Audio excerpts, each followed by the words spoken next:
Hey y'all, Laura here. Another edition of Right Stuff. Obviously, I'm not outside today. We went from 93 on Saturday to 40 and buckets of rain today. Welcome to West Texas. No, today I am at my local recording library. I donate time twice a week, and they've got little sound booths, and I record the local newspaper and magazines for the blind. Yeah. It is a nice thing to do, but also anybody who's self-published, I am recording an audio version of my own book. I will, of course, make it available for them, for the sight impaired, but then I'm taking a copy and selling it. So if you have a voice for it or think you might want to try it, volunteering at your local recording library is not only a wonderful thing to do, but it may help you also. The problem is, it is a tiny little booth, and I am a bit claustrophobic, which makes it a challenge, but I'm dealing. Anyway, okay, so I wanted to talk to you today just for a moment because I talked to a friend of mine about a week ago, and she's trying to make the decision of how to publish.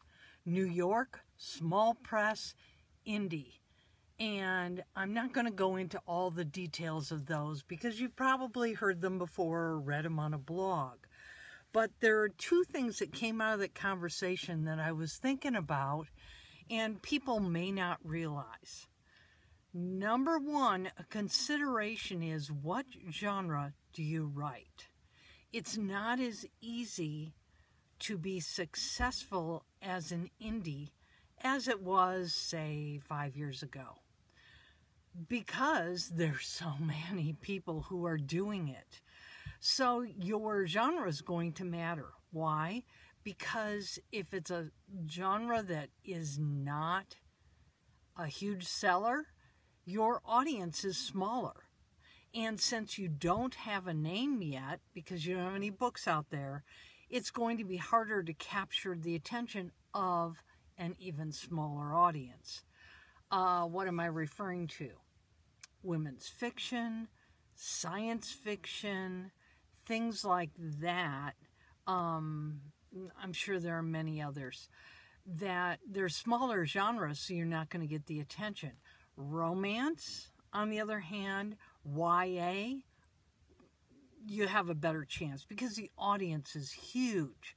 So keep that in mind when you're trying to decide. Also, but bottom line, your dream trumps everything. Why? I have seen authors who have written books they've been dying to sell to New York. They get frustrated with all the rejections and they settle.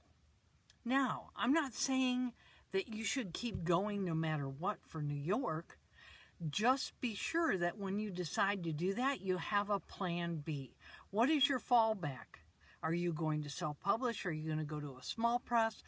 Because it's all in your head.